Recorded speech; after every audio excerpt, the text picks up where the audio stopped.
కనీసం ఆ చిన్న కత్తైనా అందించు.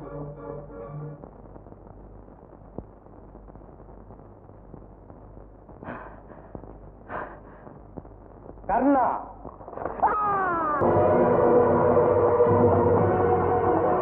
మోహరించిన శత్రుసేన సమూహాన్ని విరధులను విగతాశువులను చేసి నీ స్వామి ఒంటరిగా వ్యూహంలో ప్రవేశించారు. ఒంటరిగానా? వెంట వెళ్ళడానికి భీమసేనాది మహావీరులంతా ముందంజ వేశారు. ధర్మనందన, ఈనాడు నన్ను జయించడం మీకు సాధ్యం కాదు. చిట్టెలకు సింహగర్జన నేర్చిందే, ఎంత సాహసం! జై పాలాక్ష.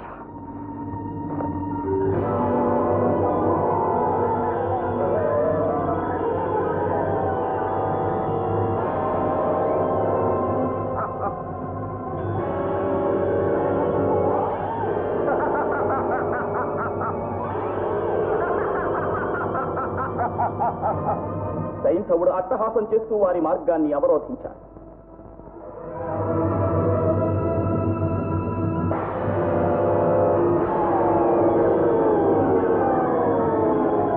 ఘటోత్కచుడు అభిమన్యునికి అందగా ఆహవరంగంలోకి లంఘించాలని అంతరిక్షానికి ఎగిరాడు.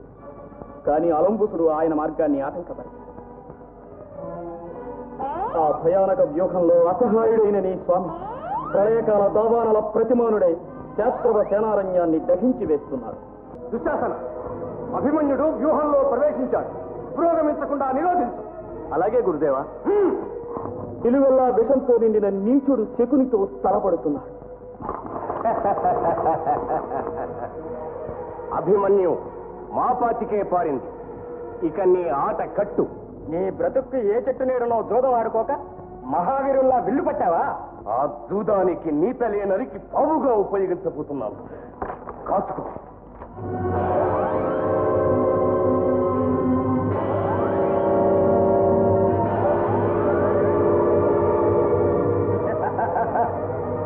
ఇకలైనా బుద్ధి కలిగి యుద్ధంగా విడిచిపో.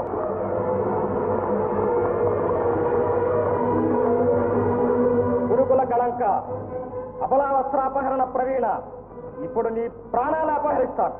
నీకు దిక్కున్న వారిని తలుచుకో. దిక్కుమాలిని సాగు నీకు దాపరించే వ్యూహంలో ప్రవేశించావు.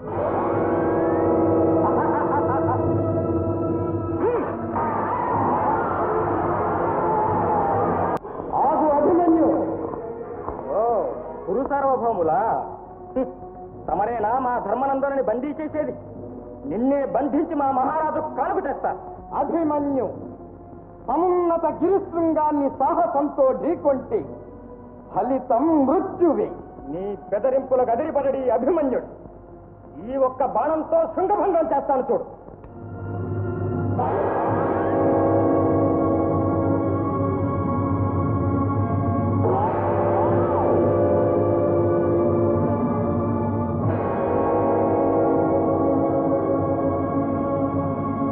నిరాయుధుణ్ణి చేసి నిర్జించారన్న అప్రదిష్ట నాకు అక్కర్లేదు. అందుకు ఆయుధం.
మర్చిపోయారా? అతను భీమసేనుల వారి వంతు. అవును సుయోధన, నీవి సుఖమరణానికి నోచుకోలేదు. తొడలు విరిగి జీవన్మరణ యాతనతో దిక్కుమారిన సాగు కావాలి. కొండతో పొట్టేలు ఢీకొంటున్నట్లు అభిమన్యు కుమారునితో లక్ష్మణ కుమారుడు మార్చుకుంటున్నాడు. జీవించదలుచుకుంటే నా సముఖానికి రాకు. నా జబ్బలావుకు వీరాధి వీరులమని విర్రవీగే నీ అబ్బలే తప్పిపోయినారు. నువ్వెంత, నీ బ్రతకంత. ఇది ద్వారకా నగరం కాదు, కురుక్షేత్రం.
రుద్రుడైనా ఆ బాలుణ్ణి ఒంటరిగా నిలవరించి జయించలేడు. అదుగురు ఒక్కుమ్మడిగా చుట్టుముట్టి వధించాలి. మామా, అది రణధర్మానికి విరుద్ధం. కర్ణ, ధర్మంగానే వారు పితామహుని ఓడించారా? వాళ్లకు లేని నీతి నియమాలు మనకు అక్కర్లేదు. ఇక ధర్మం అన్న మాటే నా చెవిని పడకూడదు. చెప్పండి మామ. అభిమన్యుని ప్రాణరక్ష, అతని చేతనున్న ధనస్సు, వక్షాచ్ఛాదితమైన కవచం. ముందుగా కర్ణుడు అతన్ని ఎదిరించాలి, దుశ్శాసనుడు రథసారథిని వధించాలి, కృపాచార్యుడు రథాన్ని, అశ్వాలను హతం చెయ్యాలి. అప్పుడు ఆ పసిబాలుడు మహోగ్రుడై ఖడ్గం చేత ధరించి ప్రచండ మారుతంలా విజృంభిస్తాడు. ఆ ఖడ్గాన్ని ఆచార్య ద్రోణుడు ఖండములుగా ఖండించాలి, కర్ణుడు కవచాన్ని భేదించాలి. ఇక అభిమన్యునకు మిగిలేది ఒక్క గదాదండం మాత్రమే. దాన్ని కూడా నువ్వు చూర్ణం చేసి వేస్తే అభిమన్యుడు నిస్సహాయుడై నిలబడిపోతాడు. అప్పుడు నలుగురు నలుమూలలా చేరి ఒక్కుమ్మడిగా బాణవర్షం కురిపించి అతన్ని హతమార్చాలి. అయితే ఆలస్యం ఎందుకు? బయలుదేరండి.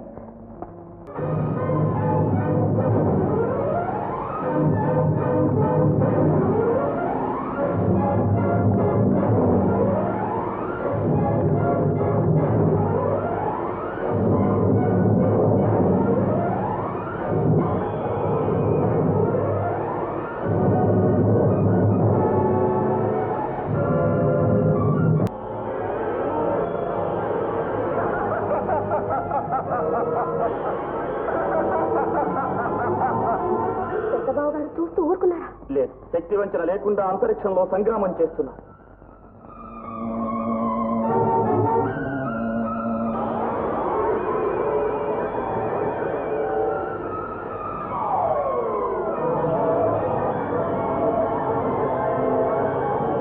కానీ ఘటోత్కచుడు తమ్ముని ఆదుకోగలడన్న ఆశ మాత్రం కనిపించడం లేదు.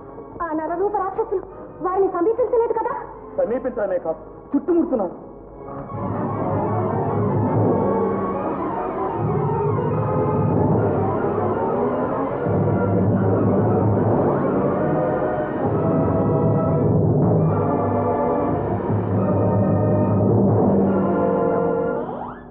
గురువీరులు ఏదో కుట్రతల పెట్టినట్టున్నారు. సేనను ఛేదించి దారి చెయ్యండి, రథాన్ని దాటిస్తాను. పారిపోవడమా? అవమానం. ఇందరు వీరాధివీరులను ఏకకాలంలో ఎదిరించే అవకాశం కలగడమే ఒక అదృష్టం. కౌరవ వీర శిఖామణులు అగ్నిని చుట్టుముట్టే శరభాల వలె ఆహుతి కాదలుచుకున్నారు కాబోలు. ఆహుతి అయ్యేది ఎవరో అచిరకాలంలోనే అర్థమవుతుంది. ప్రాణాలకు ఆశించి పలుమార్లు పలాయన మంత్రం పఠించిన ఆ సత్యం అర్థం కాకపోవడం మీ దురదృష్టం. నీ అదృష్టమేమిటో ఇప్పుడే తేలుస్తాం.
శకుని ఎంత పైశాచిక కృత్యానికి పాల్పడ్డావు.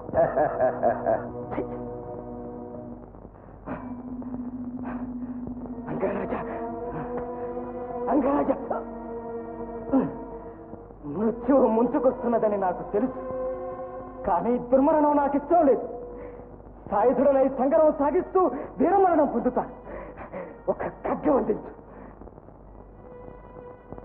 కన్నా, ధర్మవీరుడవని దానకర్ణుడవని నిన్నర్తిస్తున్నాను. ఆలోచించుకో. అంగరాజా, శకుని, నన్ను నిరోధించే అధికారం ఎవరికీ లేదు. కర్ణ, నువ్వు రారాజు ఉప్పు తినే సేవకుడు. ఆయన క్షేమానికి భంగకరమైన ఈ దానం చేసే అధికారం నీకు లేదు. చక్కగా విశదపరిచావు మామా.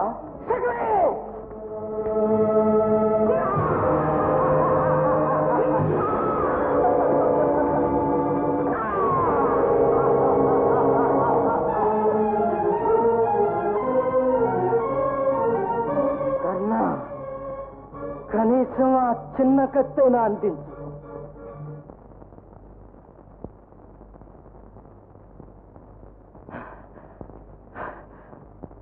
కర్ణ,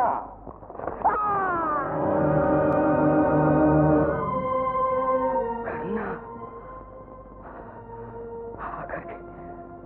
ఆఖరికి నువ్వు కూడానా?